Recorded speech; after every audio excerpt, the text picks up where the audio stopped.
Hi guys, welcome back to my channel.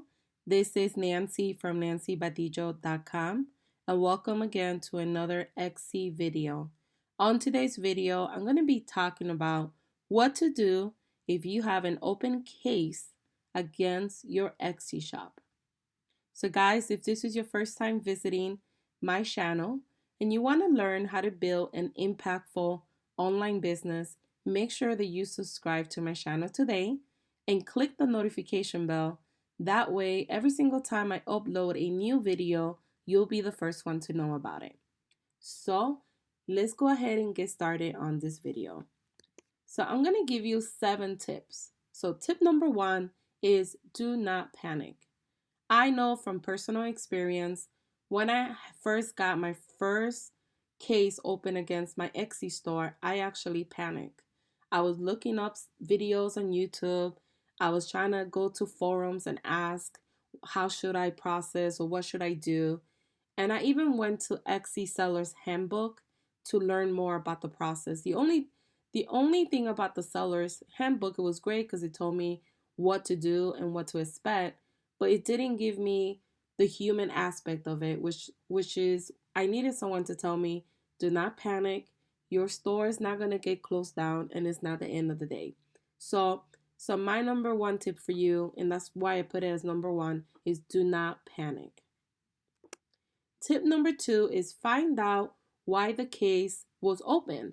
So if you go to your dashboard and you go to communities and then you click on cases, you'll be able to see open case. And if you click there, you'll be able to see what the buyer responded. Why did they open the case against you? Usually you'll see why. It might be, it never arrived, or it might be it arrived broken, or it doesn't look like what I purchased. Whatever reason, it will tell you there. So the first thing you need to do is find out why this case was open against your store. Number 3, gather information. So gathering information is going back to old conversations that you have with this person on Etsy, if you had any, and taking screenshots of that. Taking note of what you guys talked about. I know me personally, I email digital files to customers. If they buy a personal file from me that I custom make for them, once I'm done, I usually email them the file, take a screenshot of that, come back to Etsy, and I email them, hey, I emailed you the file, here's the proof of it. Please, if you have any further questions, keep it on Etsy because spam, emails can go to the spam folder.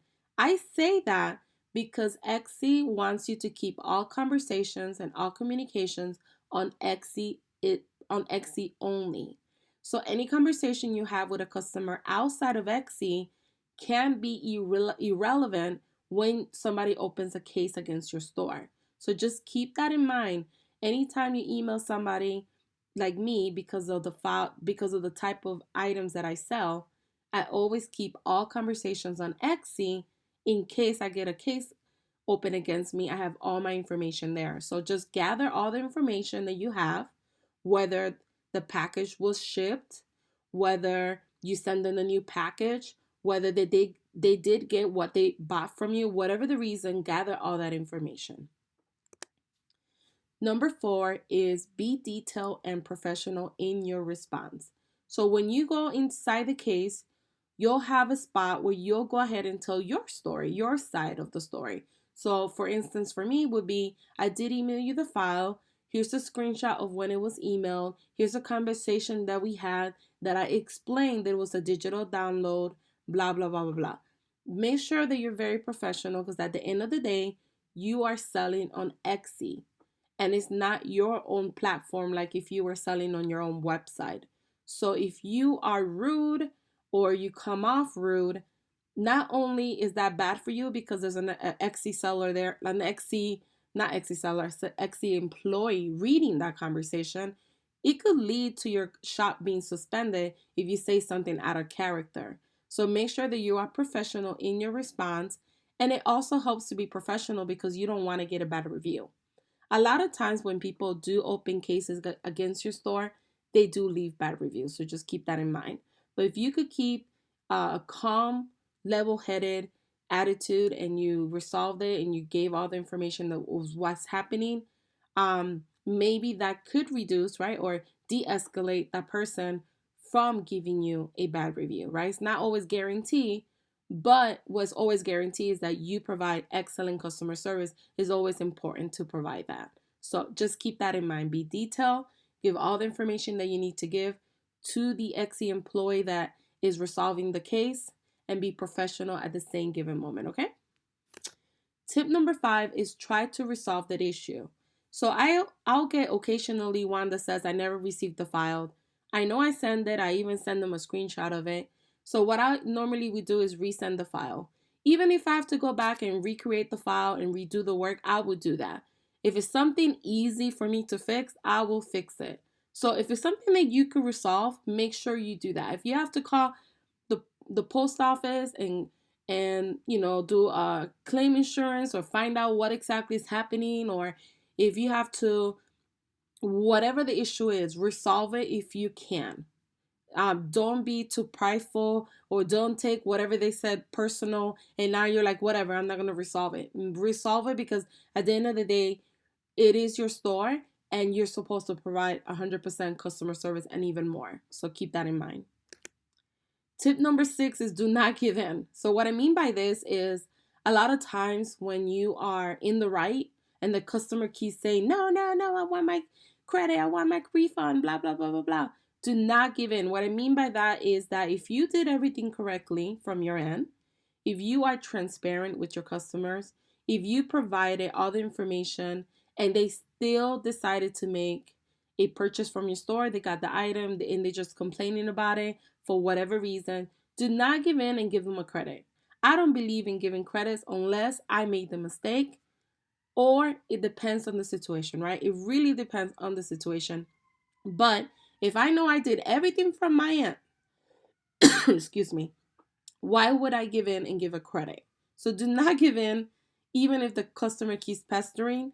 Just make sure you provide great customer service. Try to resolve it, and only give in if it's your fault. If you messed up, you have to take full ownership of it. At the end of the day, it doesn't matter. So do not give in. That's my tip number 6. And my tip number 7, it takes time. So keep in mind that an open case could last all the way to a month. I had one that was all the way to a month or close to a month. It was like 29 days. But having an open case, don't get stressed out about it. Don't start like, maybe I should give the credit. Maybe, I should just close out the case and just give the credit and call it a day. No, just let it be. It's a process. They do leave it open because they want you to resolve it as the Etsy seller. But if you've done everything you can and you're just waiting for the person to respond back, whether it's the buyer, because sometimes the buyers don't even respond back to you, and you've done everything from your end correctly, just let it be. Either it's going to get closed out, either it's going to be escalated by the Etsy seller to the Etsy team, or Etsy will take ownership of it. Sometimes Etsy has given credits on behalf of me, even though I did everything correctly. And then sometimes, if you are in the wrong, Etsy will take the refund from your own pocket. It just depends on the situation. But keep in mind, it can take up to 30 days for it to be resolved. And that is normal. It doesn't mean that they're gonna get their way. It's the normal process of how they do it. So I hope that these 7 tips, are helpful if you know someone that has an Etsy shop case against them. So guys, if you learned anything today, or if you like this tutorial, make sure that you like this video and don't forget to subscribe. Thank you for watching.